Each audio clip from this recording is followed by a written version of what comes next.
Ọ̀yọ́ State. Ọwọ́ ìjọba ó tẹ ẹni tó bá fẹ́ da àlàáfíà Ọ̀yọ́ State.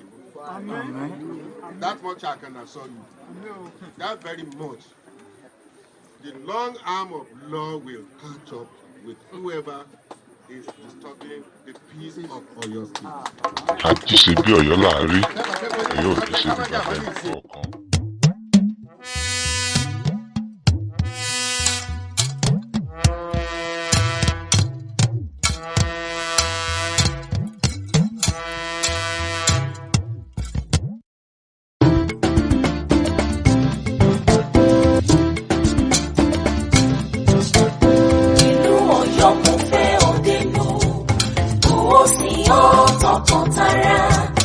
Ajisebi Oyo láàárín, Oyo ò gbọdọ̀ ṣe bí olùkọ́.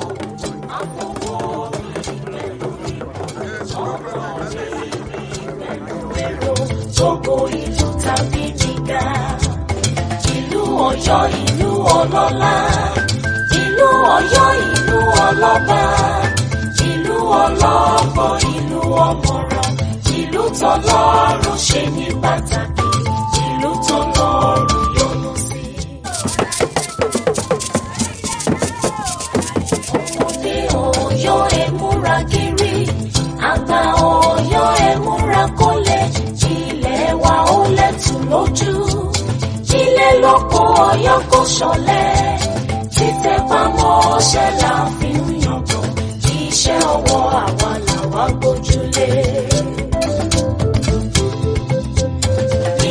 Ọba Ọ̀yọ́ ló lórí, Aláàfin làgbà ọba, ìlú Ọ̀yọ́ Gba ni ó sì nìtò, ẹṣin iwájú tó gbọ́dọ̀ rẹ̀, Ọ̀yọ́ sowọ́pọ̀ ká lè lọ síwájú.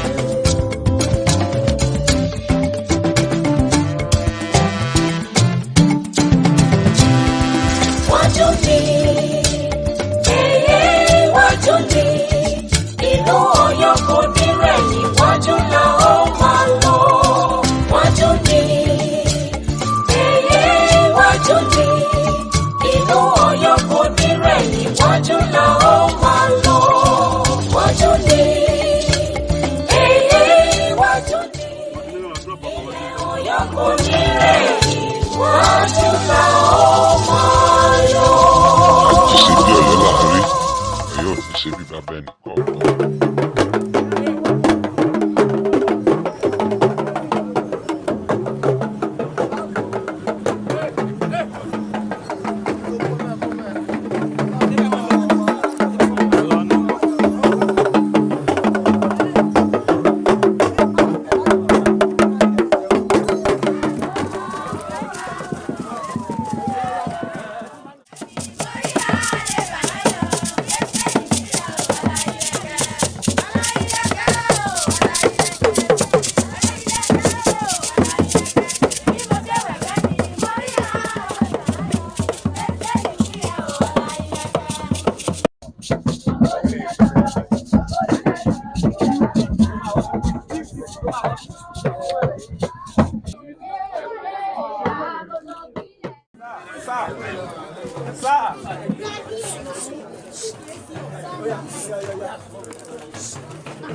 Aṣíwájú ni wá, aṣíwájú ni wá, ipò aṣíwájú l'Ẹlẹ́dùmarè fún wa nípínlẹ̀ Ọ̀yọ́. Ìpínlẹ̀ Ọ̀yọ́ ẹ jẹ́ ká ṣe gírí, ọmọ Ọ̀yọ́ ká tẹpá wa mọ́ṣẹ́, ká bára wa sọ̀rọ̀, ká ṣòdodo, ká ṣòdodo.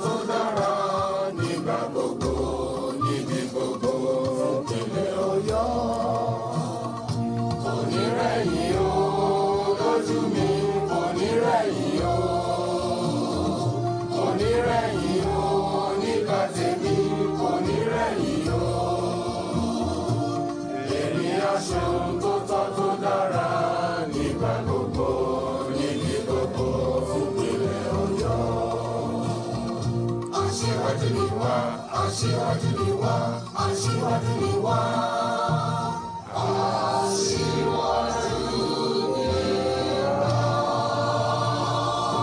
you very much.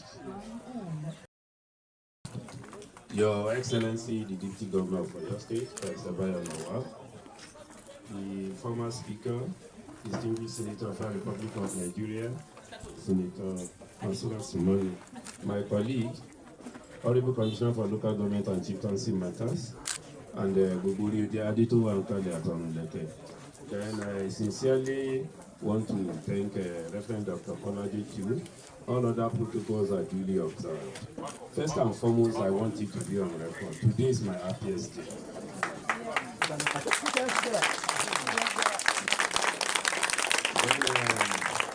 Secondly, I want to sincerely thank the Executive Governor of Oyo State, Engineer Igbakeji. In fact, you may want to know, this program looks small, but it is mighty in my observance. We have been wasting generations upon generations. And we should reflect on what we have been doing. If a school is closed for over a decade, for over 10 years, number one, a whole generation is wasted. Number two, you can imagine how many medical doctors who would have represented here. You can imagine how many lawyers who would have presented here. But I appreciated our executive governor and the deputy governor of Oyo State, that no matter what, these 23 closed down schools must be reopened. And I want to implore you, all the trivial issues, we are less concerned. There are two parallel lines, education and whatever issues you have been dealing with. We are less concerned. There are two parallel lines. Let us focus on the development of education here. I cannot, till eternity, I will be thanking this government. Till eternity, I will be thanking Barrister Bayola as a person, not as Deputy Governor of Oyo State. Because if not the support given to us, we won't be able to open these schools, these 23 closed down schools. And people have been sacrificing one thing or the other. Báwọn kan ṣe ń gbé sókè, àwọn kan sì tún gbé sílẹ̀. But mo dúpẹ́ lọ́wọ́ Ọlọ́run, mo dúpẹ́ lọ́wọ́ Gomina àti Deputy Governor of Oyo State today. So, in our own little way as a government, if you see me standing, I'm representing the governor. We have been looking around what and what. So this little thing we are presenting as a ministry to the 23 reopened schools. And I was like thinking, where are we going to get children? Where are we going to get children? But surprisingly, 2 weeks of resumption, there are schools, we have more than 200 pupils. More than 200. You can see the great harm you are doing for humanity in this constituency. Timbani Mansoro Lombino mi tunde loni. European Dakene. Mo wa fẹ́ fi tó wa létí leni. Èmi education secretary, èmi ni kíní kan ni, èmi ni local government ni, èmi ni kíní kan ni, kò sọ anybody ńbẹ̀ mọ́ o, including Sube. Eléyìí school Seyi Makinde leléyìí o. And that is why we call it Ministry of Education Control Schools. Ministry of Education Control Schools. Education Secretary kan. No. Simbole wa tẹ́tí bàtà àwọn ọlọ́njẹ́ for over 15 years. Àwa wí kan ò sí ọ̀rọ̀ education àti gbogbo ohun tó lè mọ rògbòdìyàn tó lè mọ wàhálẹ̀ tẹ́lẹ̀ ó ti di two parallel lines. They cannot meet. Allow the school to stay. Allow the children to grow. Ẹ má pa àwọn lápá ayé mọ́. Gbogbo nǹkan tí mo kó wáyé lórúkọ Ṣèyí Mákindé àgbàbá deputy governor tó jókòó mo dẹ̀ dúpẹ́ lọ́wọ́ Ọlọ́run fún support of me.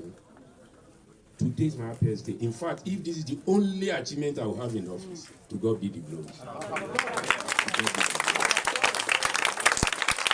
So I want people to have change of mind. Go and look at other places. I was the governor 2 weeks ago. Over 2 billion in Ghana school in the community. Over 2 billion. It's all job in the community. So people have been contributing to development, the educational development in various communities. Ọlọ́run tún ní já ríru ẹ̀ mọ́. Àní tó tún wá àǹtí ilé ìwé mọ́. Any part of the state. Allow these children to go. A ní problem tó pọ̀ gan-an, ẹ má tún bá fi problem mi kún mọ́.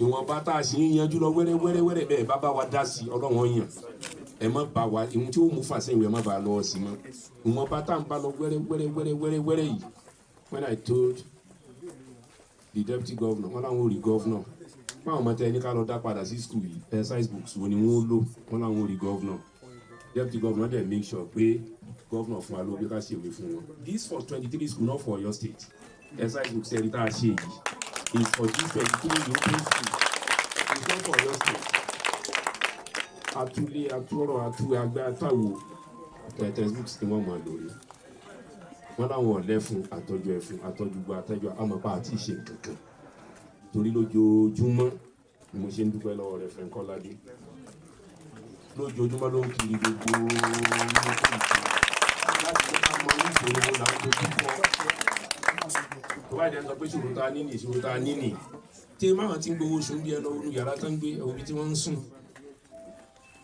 kò lè ṣe ó má rí bẹ́ẹ̀ láti pé káwọn ọmọ ọlọ́mọ ṣorí ni ọmọ ẹni kọ̀ọ̀kan wá náà ṣorí ẹ̀yìn ní fẹ́ kọ́rọ̀ mi ó dún torí inú mi ṣáà ń dùn ní lónìí ẹjọ́ torí ọlọ́yìn tẹ wà láyé gbé ẹ̀yin lẹ́mọ́rún tẹ́ ń fà two parallel lines lọ́rọ̀ education àti nǹkan yóò tẹ̀lé máa fà yín ò sí kọ̀ọ̀kan mi ẹ fi skul ẹ̀ fà àwọn mọ́lẹ̀ ẹ̀jẹ̀ wọn ṣorí rẹ̀ àwọn ọmọ ẹni kọ̀ọ̀kan wò ṣorí rẹ̀.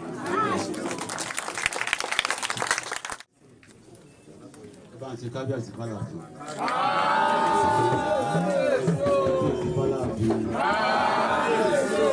Kábíyèsí fàlàfin.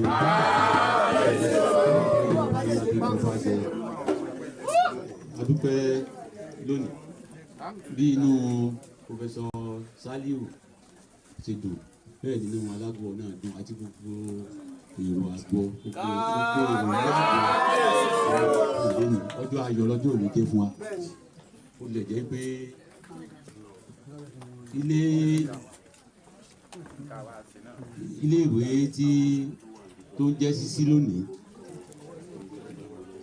a dúpẹ́ pé oore ọ̀fẹ́ Ọlọ́run àti àánú Ọlọ́run àti ìfẹ́ tí Excellency Engineer Seyi Makinde ní sí àwọn ọ̀dọ́ àti ìlú Àgọ́ lápapọ̀ a dúpẹ́ amọ̀rírì tí wọ́n ṣe fún wa torí pé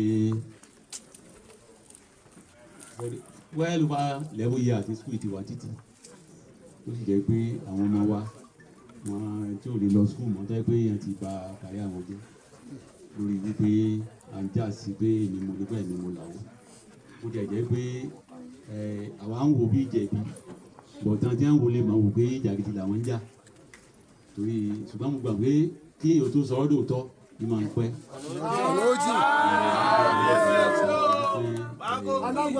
gbogbo wọ́n sì lè bí ìpín bá rojọ́ ìkà kí ó dáa ṣùgbọ́n ohun tí àwọn ìjọba ti sọ fún wa a rí wípé ọ̀rọ̀ yẹn kọ́ ni dáǹsọ̀ ń bí ọ̀rọ̀ bí skul yóò sì jẹ́ sí táwọn ọmọ máa kẹ́kọ̀ọ́ wọn lọ tí ò ní hindrance kankan a ti gbà gbogbo approach tí gọ́ọ̀mẹ̀ntì bá fẹ́ fi ṣe tí wọ́n fi bá wa ṣe káà máa wọ́n fi máa lọ sílé ìwé a dúpẹ́ púpọ̀ lọ́wọ́ ẹ̀yìn Seyi Makinde a dúpẹ́ lọ́wọ́ deputy governor wa Barrister Bayola wa àmọ́ rírì ń tẹ̀sí fún tẹ́ take pain tẹ́ fi wá sírú jọ́ngù yìí àmọ́ lórí o ẹ ṣe àdúpẹ́ Ọlọ́run abáláńdù lọ yóò dúró tì í orí ti fámìlì yìí nínú mọ̀rálà ló ìdúpẹ́ mi ọ̀wá gbọ́dọ̀ má dọ́dọ̀ commissioner for local government àwọn náà wọ́n wà nínú àdúró tì wá lórí ìrìn àjò yìí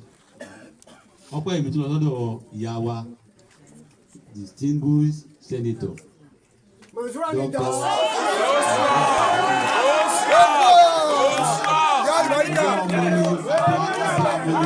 abiyamọ ni mọ̀mọ́ sì fi pé abiyamọ torí láago mọ́sàn-án mọ̀mọ́ ti dé sí ibi ìjọba ìpàdé dé fún gọ́ọ̀mù adúpẹ́ amọ́rí ìtẹ̀sí adúpẹ́ fún àdúró ti yé Ọlọ́run bá láti àdúró ti ìjọba yìí yóò ṣàṣeyọrí lágbára Ọlọ́run torí pé ìjọba kan ló dá wàhálà ilẹ̀ gẹ́gẹ́ bó ti sọ nígbà kan a ní opportunity kan láti bá deputy governor ṣe pàdé mo sọ wípé àwọn ìjọba àná ni wọ́n dá wàhálà ilẹ̀ nítorí pé wọ́n ṣègbè tí ò yẹ kí wọ́n ṣe wọ́n lọ ṣe alignment wọ́n lọ ṣe wọ́n change the policy education wọn ò sì carry gbogbo stakeholder along by the time tí policy yẹn jáde the homestead owners wọ́n wà against ti government ṣe ló fa problem tó bá yẹ wọ́n wà neutral tí wọ́n wà sentimental kò yẹ kí wọ́n ti school kankan gbà náà ó yẹ kí wọ́n tí ìjọba àtẹ̀yìn mákindé bá wa ṣe yìí lọ ẹ̀ka náà ṣe ń gbà náà lọ́dà ọ̀rọ̀ ọ̀lẹ̀ tẹ́ bá ń jà sílẹ̀ gbèsè gbẹ kan ẹ jẹ́ ká wọ́n máa lọ school ṣùgbọ́n wọ́n ti school ẹ wo bí tí ẹ wo gbèsè tí ìjọba ti dálẹ̀ fún Ọ̀yọ́ state government nítorí pé àwọn powerful people kan wà ní government tí wọ́n take side pẹ̀lú millions of naira ni wọ́n fi resuscitate school nítorí sentiment káwọn nífẹ̀ẹ́ àwọn kan lọ ṣùgbọ́n àgbà yìí pé Ọlọ́run tó nífẹ̀ẹ́ wa ló nílò ìjọba yìí ó wáyé ìjọba olójú àánú ìjọba sẹkúndẹ̀rín adúpẹ́ wa mọ́rí ìtẹ̀síwá ayọ̀ wa kún lónìí ní ìlú àgbọ̀ adúpẹ́ tá a nílò ọ̀fẹ́ gbogbo ọ̀nà tẹ́ gbà ṣe tí òfin ní sí grant kankan àwa ti dúró fún a sì gbà yí pé lágbára Ọlọ́run bẹ́ẹ̀ sí ìbẹ̀rẹ̀ tẹ́ bẹ̀rẹ̀ yí ẹ̀ láṣeyọrí gbogbo ọ̀dà issue tó tẹ̀lé àwa dájọ́ nira wa series of court litigation court processes are in court a ti mọ̀ pé ìjọba ní pé èèyàn ọ̀ka wọn ẹni tó ṣe issue kájọ máa fa láàrin ara wa ṣùgbọ́n school rẹ̀ tí àwọn ọmọ wa kẹ́kọ̀ọ́ lọ adúgbò wa máa ń rí ìtẹ̀sí fún wa èèyàn ọmọ náà ẹ̀ sọ̀rọ̀ ire o ẹ wo àwọn ẹdúpẹ́ lọ ìjọba Ṣèyí Mákindé àwọn ni wọ́n fún yín lórí ọ̀fẹ́ yìí pé kẹ́ ẹ má máa rin several kilometres tó di pé ẹ lọ sùn nítorí pé àwọn kan fi lórí dúpẹ́ àwọn rí ìtẹ̀sí o.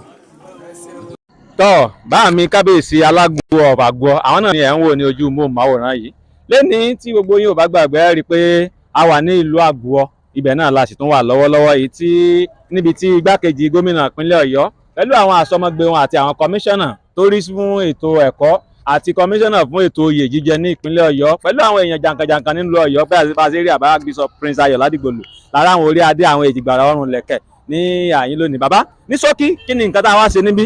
níta wá ṣe lónìí ni pé igbákejì gómìnà ìpínlẹ̀ Ọ̀yọ́ ó wá fi ilé ẹ̀kọ́ alákọ̀ọ́bẹ̀rẹ̀ tí ìjọba ìpínlẹ̀ Ọ̀yọ́ ṣẹ̀ṣẹ̀ tẹ́wọ́ gbà ilé ẹ̀kọ́ 23 tí ìjọba ìpínlẹ̀ Ọ̀yọ́ àná tí wọ́n tì pa fún bí ọdún 11 ni deputy governor igbákejì gómìnà ìpínlẹ̀ Ọ̀yọ́ barrister Báyọ̀ Lawal ni wọ́n wá sí fún gbogbo èèyàn láti mọ̀ wípé school ti tún bẹ̀rẹ̀ o. bàbá gẹ́gẹ́ bí kábíyèsí alágbo of Àgọ́land báwo nínú yín ṣe dùn tó lẹ́nu. inú mi dùn púpọ̀ ayọ̀ mi kún ọpẹ́ mi sì lọ sọ́dọ̀ Reverend Dr. Kọ́ládé nítorí pé ìrìn àjò àti dá àwọn ilé ẹ̀kọ́ ìpadà Reverend Dr. Kọ́ládé ló bẹ̀rẹ̀ nílùú Àgbọ̀ ó jẹ́ káyọ̀ mi ó kún ẹni tí ọpẹ́ mi tọ́ sí ni torí gbogbo bá a ṣe ń rìn àjò yìí náà débi pé bí ọjọ́ òní ṣe jẹ́ ọjọ́ kókó tí ó jẹ́ pé Àgbọ̀ ní àfitá kókó ètò àti wá fi ìtúkù yìí lọ́lẹ̀ iṣẹ́ Reverend Dr. Kọ́ládé náà ni torí ó dà ọba débi wípé báà láṣẹ máa wọn ọmọ kí wọ́n wà nílé fún bí ọdún 11 láì sí ẹ̀kọ́ kankan tí wọ́n ń lọ skul tí wọ́n wá ń lọ skul ní several kilometres ẹlòmíì ti lọ gbòòrò tí wọ́n ń lọ kàwé ń bẹ̀ Reverend Dr. Kọ́ládé rò pé eléyìí kò tọ́ eléyìí ò dá ó yẹ káwọn ọmọ akẹ́kọ̀ọ́ nínú agbègbè wọn ni ló wá mú Dr. Kọ́ládé láti ṣètò ilé ẹ̀kọ́ àdáni tó dá sílẹ̀ tí ó fi gbé sí abẹ́ chọ́ọ̀chì Àgbọ̀ Baptist Church ó ṣètò ẹ̀kọ́ yìí fún àwọn ọmọ wa láti máa kẹ́kọ̀ọ́ níbẹ̀ ní ìpalẹ̀mọ́ fún iṣẹ́ tí ó ṣe lórí bí wọ́n ṣe sí gbogbo àti wà tí a tì pẹ̀lú ìjọba ìpínlẹ̀ Ọ̀yọ́ ó sì ṣiṣẹ́ yìí ní kókó ó mú iṣẹ́ ìlọ́kùnkúndùn tó yẹ pé gbogbo ìgbà ní ń wá sí Àgbọ̀ tó sì ṣe ó ra àga fún àwọn wọ̀nyí ó ra aṣọ skul fún wọn ó sì tún ra ìwé tí wọ́n ń kà ìwé tí wọ́n ń kọ́ gbogbo chalkboard gbogbo ẹ̀ lọ́ra marker board gbogbo ẹ̀ lọ́ra fún àwọn wọ̀nyí ó ra aṣọ skul fún ó ràwé fún wọn ibi àkọ́kọ́ bẹ̀rẹ̀ ìrìn àjò àti sí skul wa ní ìyẹn. So lẹ́yìn ìgbà náà ni ó wá bẹ̀rẹ̀ ìgbésẹ̀ lórí bí skul yóò sì jẹ́ sísí ní gbogbo 23 skul yóò fi jẹ́ sísí ní ìpínlẹ̀ Ọ̀yọ́. Gbogbo iṣẹ́ yìí ìrìn àjò rẹ̀ ó bẹ̀rẹ̀ láti ipasẹ̀ Reverend Dr. Kọ́ládé, òun ló ṣe gbogbo àwọn ètò wọ̀nyí ní ìlú Àgbọ̀ láti dá àwọn skul wọ̀nyí padà. Kò ní bàjẹ́ bàbá, a mọ̀ rí yín bá. Ẹ bá mi dárúkọ yín ní kíkún fún gbogbo àwọn táwọn wò wá tán gbọ́. Orúkọ mi ni Ọba Adémọ́lá Oyèdìran, Alágọ̀ ti ìlú Àgbọ̀. Kábíyèsí o, kádé ó pẹ́ lórí o, kí bàtà ó pẹ́ lẹ́sẹ̀. Kẹ́sìn ọba ó jẹ kó pẹ́, a mọ̀ rí yín bá ọ. Adéyínká pẹ̀mbọ bí awo erin. Ọ̀yọ́ ò ní ṣe bí bàbá ẹni.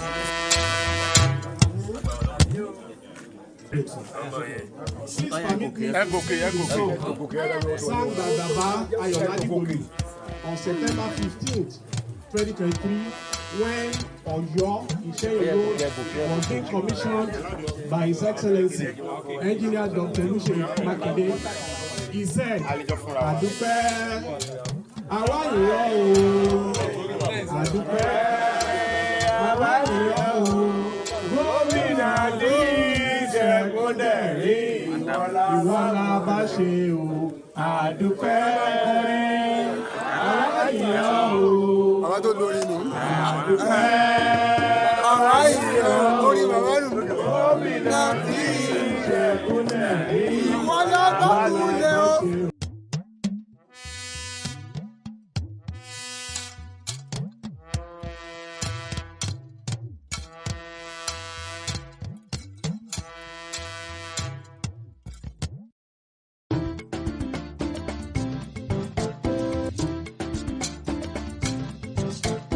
Ìlú Ọ̀yọ́ mo fẹ́ òde nù, kò sí ọ̀tọ̀tọ̀tara àti ṣe.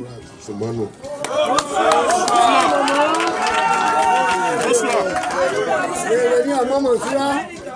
Mo kí Commissioner for Education, Science and Technology, Professor Abdulwahid Adelabu, àti Commissioner for Local Government and Chieftaincy Matter, Honorable Ademola Ojo.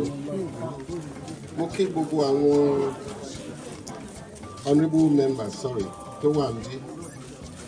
Ọlọ́run pọ̀ tó àti Ọ̀pálẹ̀dé my brother. Mo kí àwọn education family tó wà níbí. Mo gbọ́ pé àwọn bàbá ládùúgbò ló wà níbí. Bẹ́ẹ̀ni. Àwọn ni. Bàbá ẹ ṣé mo dúpẹ́. Thank you very much. Gbogbo àwọn olóyè tí mo rí ní ìjókòó ń bí. Mo kí gbogbo yín o. Ẹ ṣeun ẹ kú àtúnṣe àti ìdúró ti àwọn ọmọ yín àtàwọn ọmọ yín yìí. Ọlọ́run ní jẹ́ kó bàjẹ́ o. Ní ṣókí, gbogbo àwọn tó jẹ́ bí òbí pàápàá, mo kí wa pé a kú oríire lónìí.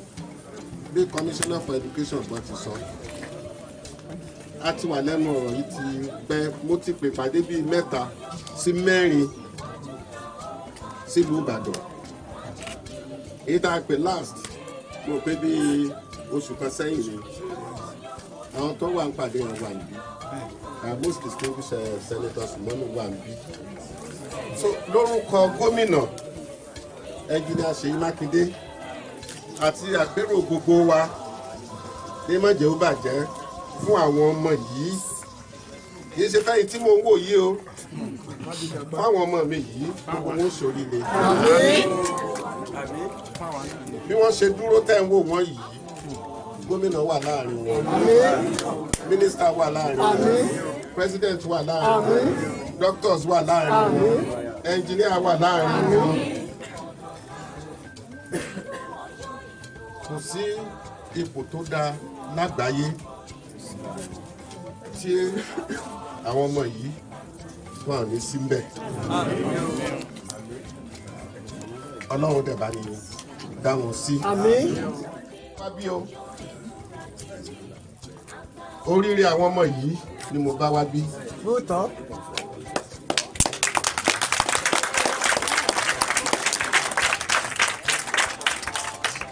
kò sí ẹni náà láyé òde òní tí ò bá kàwé ìrìnàjò ẹ máa wọ́. mi tí mò ń bá yín sọ̀rọ̀ yìí tí mi ò bá kàwé mi ò lè tó wájú o. Komisana àwọn méjì tó dúró yìí tó bá kàwé wọn lè tó wájú yín. ẹni lọ senate tí ò bá kàwé kò lè lọ senate o. tó náà kọ́ a gbọ́dọ̀ mọ rírì ìwé. so àwa tí wàá mọ gbogbo eléyìí báyìí tí wọ́n wá ti school tó lè jẹ́ kéèyàn lọ senate téèyàn lè fi di engineer tó lè fi di doctor tó lè fi di lawyer àwa ti school mọ́ wọn for about 12 years. ẹ gbọ́dọ̀ kí là ń ṣe kí ni nǹkan tá à ń ṣe kí la rò pa ọjọ́ iwájú àwọn ọmọ wa yìí ṣé a fẹ́ kó dáa ni àbí bá mi là fẹ́. and mo ti ní kí lórúkọ gómìnà gbogbo àtúnṣe tó bá yẹ ká ṣe ń bí láti rí i pé àwọn schools tí wọ́n ti tì bí ọdún 12-13 sẹ́yìn wọ́n padà bọ̀ sípò ní dáadáa wọ́n ti bá wa jọ̀ tẹ́lẹ̀. That's why physically I have to come. Kábíyèsí ẹjọ́ kìí mo láti wá kémi náà fojú ara mi rí àwọn education family gbogbo wọn náà wà ń bí kan fojú rí nígbà bá padà débàdàn they will have to file reports fún wa àtúnṣe ó dẹ̀ gbọ́dọ̀ wà irú bí tá a wà yìí nìsín we have to retouch it àwọn buildings tá à ń wò káàkiri yìí we have to rebuild them. And then environment yìí ó gbọ́dọ̀ wà ní environment tí a lè sọ pé àwọn ọmọ wa wọ́n lọ dé ìwé. I have not seen where the field is. Wọ́n gbọ́dọ̀ ní field. Òun náà ní gbóyè àná. So Honourable Commissioner for Education, where are you? Ṣé wà ń tò sí bí? Ṣé bí PS wà ń bí? You are here. Wájú ni, wájú ni, Ilu Oyo kò ní rẹ̀yìn, wájú la ó máa lọ. Wájú ni, wájú ni, Ilu Oyo kò ní rẹ̀yìn, wájú la ó máa lọ. Wájú ni, wájú ni, ilẹ̀ Ọ̀yọ́ kò ní rẹ̀yìn, wájú la ó máa lọ.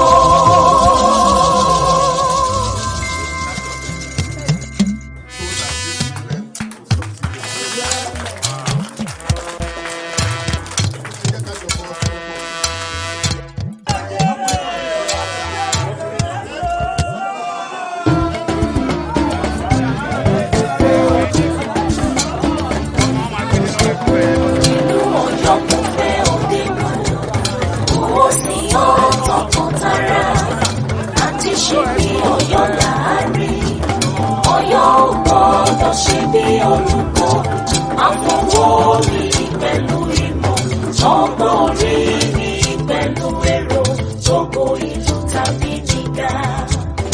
Ìlú Ọ̀yọ́ ìlú ọlọ́lá, ìlú Ọ̀yọ́ ìlú ọlọ́ba, ìlú ọlọ́gbọ́ ìlú ọmọràn, ìlú tọ́lọ́run ṣe ní pàtàkì, ìlú tọ́lọ́run yọ́nú sí.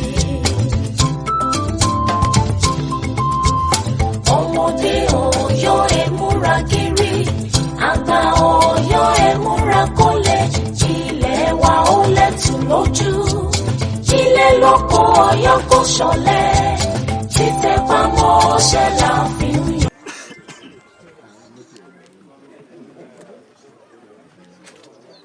Ọlọ́lá gómìnà wa tí Igbakeji gómìnà wa lọ ń ṣojú fún. Ṣé ìmáàmù igi ogun wà ní tó bá wa dé? Torí àwọn mo fẹ́ bẹ̀ ní iṣẹ́ tí wọ́n gbé fún wa yìí. Ṣé ẹbí tó bá ṣe ní ti ọ̀rọ̀ ìbẹ̀ nípò tèmi ni bá wa sọ ṣùgbọ́n ọjọ́ òní kọ́ ọ̀rọ̀ tí mo lè sọ lónìí ni kí n dúpẹ́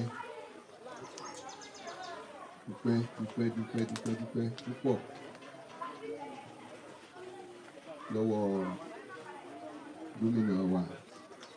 Àdúpẹ́ àwa yìnyín o, àdúpẹ́ àwa yìnyín o, gómìnà tí ìṣẹ̀kú dẹ̀rí ìwọ la bá mú lẹ̀ o. Àdúpẹ́ ọba lẹ́nu ìlú.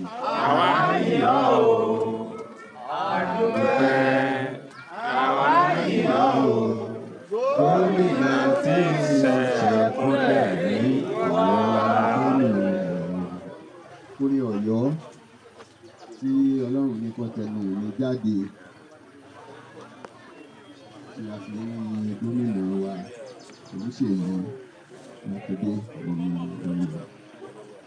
Ìyẹn náà sì ní kókó tó mi fẹ́ sọ lọ́rùn. Ṣùgbọ́n mo fẹ́ ṣe àtúnṣe kan fún àkọọ́lẹ̀ gbogbo èèyàn.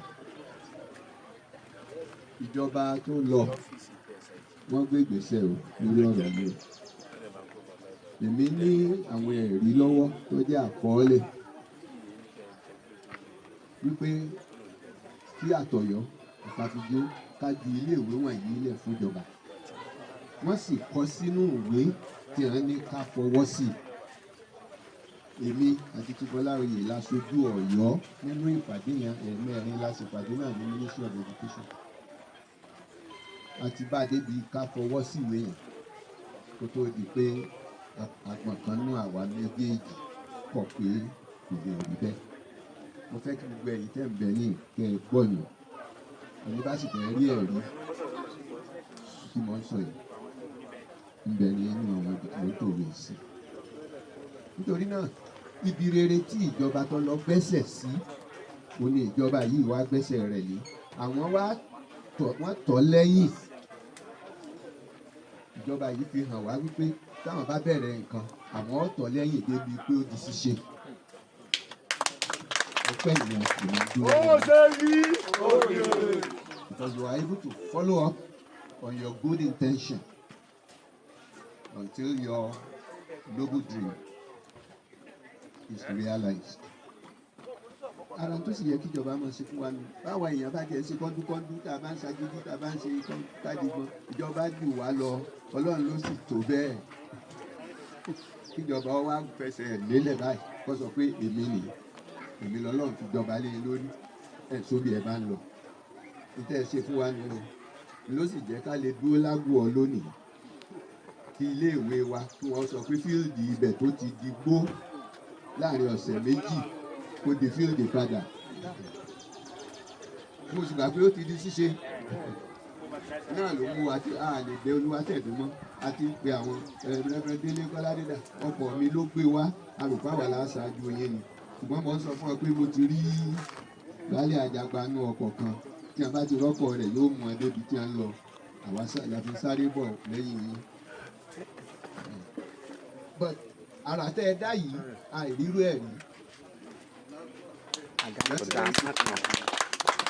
Pé kẹ́ ẹ ní ẹ̀fẹ́ kankan fún ire gbogbo wa kẹ́ ẹ sì dúró tì í. Ara ni o. Máa wo bàbá yìí ó kàn ibi tó gbẹ́sẹ̀ náà ò ṣe. Ẹ jẹ́ àtẹ̀rí bàtà ṣàdúrà. Ọlọ́run àrà ọba ìyanu ìwọ ló fún ìjọba Ṣèyí Mákindé lára àrà òun ni tá à ń ṣe lọ́wọ́ yìí. Àrà yìí wá pọ̀jù òpin síbí yìí o. Ọgbọ́n òye ìmọ̀ tí wọ́n fi máa kó wa jẹ tí wọ́n fi máa darí wa tọ́kàn wa ó fi balẹ̀ inú wa ó fi máa dùn tí ìdàgbàsókè ó fi bá ìpínlẹ̀ wa àtàdúgbò wa Olúwa máa bá wa fi fún wọn. Igbakeji gómìnà wa máa ní àṣàbàyà àgbààgbà lórí ọ̀rọ̀ yìí o tí a ní yóò dáa ní lójú tàwọn ó sì dáa tiwọn náà mọ̀jẹ̀ ọba jẹ́. Gbogbo àti wá wà nínú àkóso ìjọba Ṣèyí Mákindé pátápátá látòrí kọmíṣánná lọ bí àwọn akọ̀wé tó kéré jù Ọlọ́run ìbùkún bá bùkún wọn ìgbà wọn jẹ́ kó túbọ̀ san wá ká lè mọ ìyàn nígbà gbogbo Jésù Kristi Olúwa wa. nígbà tí a kí ọlọ́run tí a kí òjíṣẹ́ ńlá ànábì wa Muhammad olórí wa aṣíwájú wa ọ̀gá wa ní gbogbo ìpínlẹ̀ Ọ̀yọ́ nọ́mbà 1 gọ́fúnà Ṣèyí Mákindé bàbá tí ó gbé wọn kalẹ̀ ní gíláàsì ìdùnnú àpadà ṣubú lọ́dọ̀ wọn náà rọ̀ wọn lára wọn tó kọ alùpùpù lọ́mọ ní tí ó fìgbà tiẹ̀ ṣe àṣeyọrí tí ọlọ́run bá fún excellent ṣe yìí olórí àṣeyọrí rẹ̀ bẹ́ẹ̀ni àwọn kọmíṣánná wa ti sọ̀rọ̀ lẹ́ẹ̀kan láti ọdún kẹwàá ọ̀pọ̀lọpọ̀ ọmọ ló ti rí oyún pregnant unwanted pregnant wọ́n ti rí látàrí kíni látàrí school tí ò fún wọn. àwọn new generation ẹ wá ní òní rí bẹ́ẹ̀ fún wọn mọ́ àfi títóbi ọlọ́run àfi bẹ̀ ọlọ́run gbogbo ọjọ́ ayé bá ń jẹ́ ajé téèyàn bá ń jẹ́yàn òkè òkè ní kọ́lọ́jọ́ wọn máa lọ. ibi tí wọ́n dé lónìí adúpẹ́ lọ́dọ̀ ọ̀rẹ́ ọlọ́run èyí tó tún jù bẹ́ẹ̀ lọ bẹ lọ́dọ̀ ọ̀rẹ́ ọlọ́run balẹ̀ mọ́ adé bẹ́ẹ̀. bí ẹ bá wà tí ìgbà gbé tó súnmọ́ lọ́tọ̀ lọ́sì ọlọ́mọṣẹ́ àrẹ bá wọn gbé ẹgbẹ́ lábẹ́ bẹ́ẹ̀ mo tọrọ fún deputy governor wa ọlọ́run má jẹ́ kẹrin màlẹ́ra má jẹ́ màpadà ṣèbú. gómìnà wọn gbéṣẹ́ ìkalẹ̀ ṣùgbọ́n ìgbàgbẹ́ ni ẹ̀dùn ó tì ọba tó fi láṣeyọrí sí báyìí ọ̀sẹ̀ báyìí má jẹ́ màpadà ṣèbú o. gbogbo bítáyì náà tó ń wò lókè ọlọ́ba ni mo yẹ débẹ̀ ọ̀gá tó jíṣẹ́ ńlá àgbẹ̀ wa Muhammad. mo tọrọ fún kọmíṣánná wa má jẹ́ kẹrin màlẹ́ra ọbẹ̀ látọ̀dọ̀ yín pé kárí gbogbo ìtẹ̀ wà láàyè náà ìdáyà ọ̀dọ̀ ọlọ́ba ni fi ṣe sára fún yín. ẹgbẹ́ bá sọ̀kalẹ̀ tán wá a máa wí tí ẹ̀dá ẹ̀dá mẹ́jọ ọ̀tọ̀ sí yín láfọlọ́ wàlà fúwọ́tà ìyá abúlé ayé ẹ̀sìn wá kí màmá mi ìyá mi ìyá àlùbáríkà ìyá àdùnnú ìyá gbogbo ọmọ ìyá àjàgbá ọlọ́mọdé ìmọ̀lẹ́ra mọ̀jẹ̀ máa padà ṣíbú wọ́n ti ń dá ń dùn báyìí ọlọ́run ìjà mọ̀ fẹ́rẹ̀ ọlá òjíṣẹ́ ńlá àrùbí wa Muhammad ọlá àti tóbi ọlọ́run láàárọ̀ lọ́sàn-án lọ́gàjọ́ òru ẹ̀ẹ́sùn nítorí kí ìlú yóò lè bá a dá ọlọ́run kò ní fi yín lẹ̀ láàrin síbi ọlá àti tóbi ọlọ́run wọ́n wá tọrọ fún bàbá wa bishop lọ́jọ́ pé àwọn náà ni wọ́n kọ́ bá wa sọ̀rọ̀ ẹ̀yin ní kálẹ̀ aláàfin ní kálẹ̀ wọ́n jẹ́ kẹ́ ẹ̀ mọ̀lẹ́ra o ọlá òjíṣẹ́ ńlá àrùbí wa Muhammad ọlá àti tóbi ọlọ́run mọ́fẹ́ yọ ọlọ́mọ sàmì bá yín fẹ́ wọ́n á tọ́ fún bàbá mi bàbá odò lòdì ọlọ́run jẹ́ ẹ̀sìn jẹ́ ẹ̀sìn jiyàn wọ́n wá àfijẹ́ kọ́lọ́gbọ́n gbogbo bàbá orí adé tí a bẹ́ kálẹ̀ káàbíyèsí o ọlọ́run sàmì jẹ́ ẹ̀sìn pẹ́ ọlọ́run jẹ́ ẹ̀sìn jiyàn gbogbo àwọn tí wọ́n á jẹ́ òṣìṣẹ́ ìjọba tí wọ́n bẹ láàyè yìí lénìí gbogbo àti kẹsì àti wọn wọbẹ ọlọjẹ ìgbólé ayọ̀ wọn jẹ kẹkàn yóò sì ṣe ọlá òjíṣẹ́ ńlá àgbẹ wa Muhammad èyí tá a wá jó torí ẹ jókòó lẹ́nu yìí àtúnbẹ ìjọba wa ibi tó dé gbogbo bí ó kù sí yìí bísíkù wa inú ṣe di odidi tí ò ní mọ báyìí torí pé àwọn ọmọ ti pọ̀ kò sì sí ààyè tí wọn ti jókòó kò sí irinṣẹ́ tí wọn fi ṣiṣẹ́ ṣùgbọ́n àmọ́ ìpè ìpò ọlọ́ọ̀ka ìpò àyíká ó ju bẹ́ẹ̀ lọ ọlọ́mọṣẹ́ ìbánikọ́ yín lọ́wọ́ wàlà ọ̀là wàlà ọ̀làta ìlà àdúrà.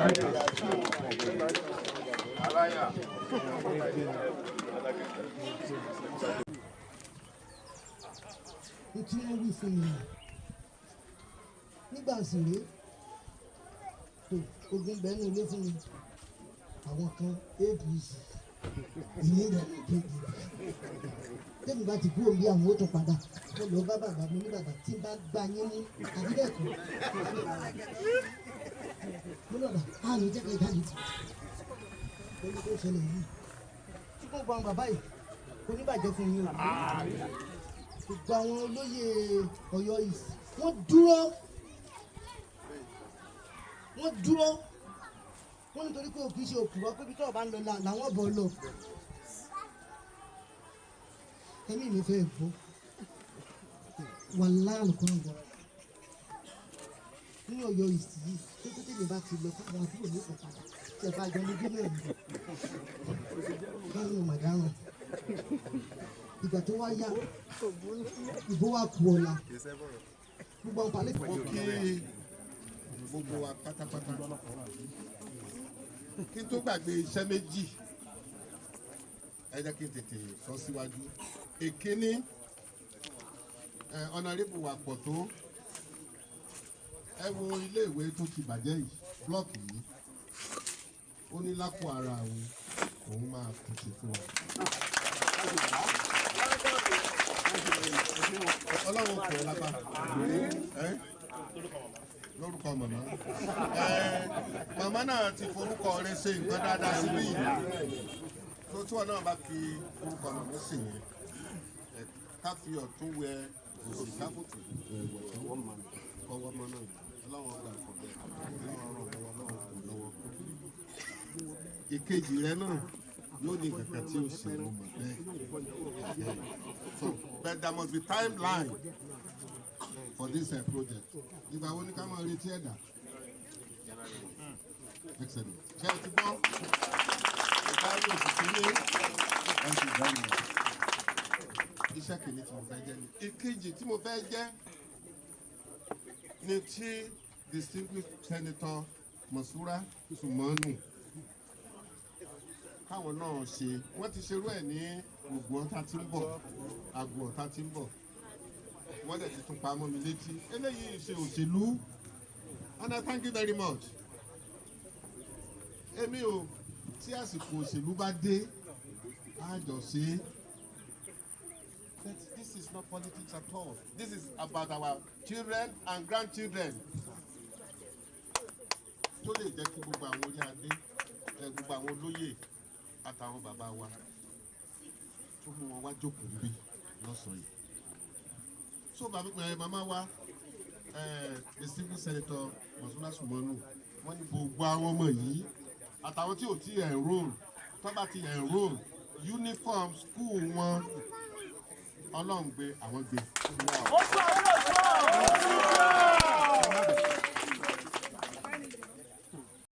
Ọwọ́ ìjọba ó tẹ ẹni tó bá fẹ́ da àlàáfíà Ọ̀yọ́ State. That much I can assure you. That very much. Mo láti jẹ́ kẹrin. Ẹni bá fẹ́ jà, ó lè jà. But the long arm of law will catch up with whoever is disturbing the peace of Oyo State.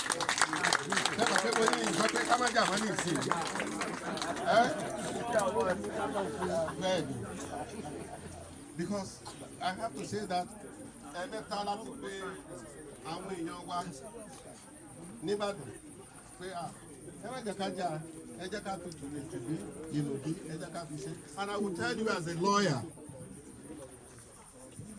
láyé ìgbà kan, the act of valor to acquire land was legitimate. Lọ́sẹ̀ máa ń sọ pé occupation by conquest wọ́n máa ń ṣe ń gbà yẹn. A ṣe ogun débì kan la fi gbàbẹ̀. Àwa jókòó adónílẹ̀ ń bẹ̀. Ayé ìgbà yẹn nu. The very act of violence to acquire land today is criminal. Ẹ ń gbọ́ ni mo ṣe ní ẹ jẹ́ ká mọ ẹja lọ. Because ìjọba ti pààrọ̀ wà á ti ṣe ohun tó yẹ ká ṣe. Ìbá àjọba, ìbá àjẹ́ ìjòyè tó bá lóun fẹ́ fọ́ pa idà ìjọba lójú. I stand here publicly and loudly say the government of the day will stand up to such a person.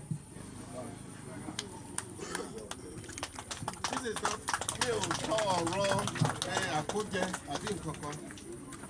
I have been Attorney General of this state. Iṣẹ́ lọ́ọ̀yà tí mò ń ṣe kì í ṣe lọ́ọ̀yà alákọ̀wé, lọ́ọ̀yà tó ń lọ kóòtù títí tí appointment yìí fi dé ni. So I know what I'm talking about.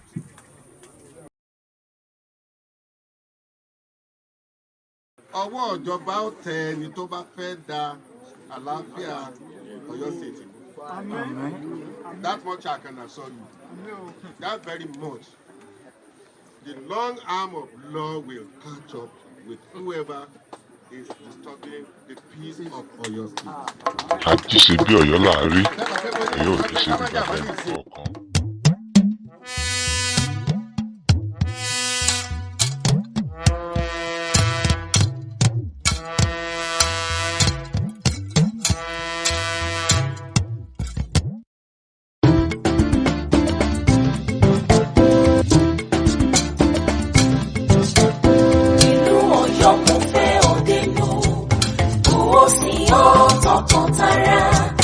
Ajisebi Oyo láàárín, Oyo ò gbọdọ̀ ṣe bí olùkọ́.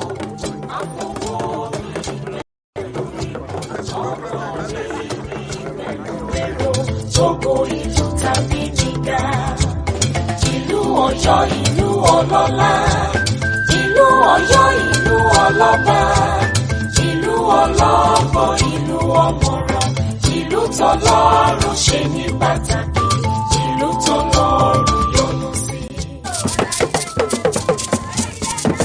Ọmọdé Ọ̀yọ́ ẹ múra gírí, àgbà Ọ̀yọ́ ẹ múra kólẹ̀, ilẹ̀ wa ó lẹ́tù lójú, ilé lóko Ọ̀yọ́ kò ṣọ̀lẹ, títẹpámọ́ṣẹ́ la fi ń yangàn, iṣẹ́ ọwọ́ àwa làwa gbójúlé.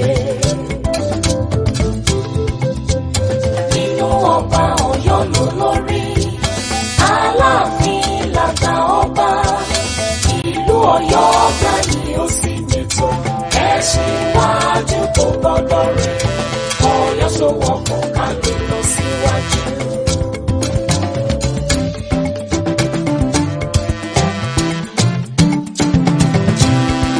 Wájú ni,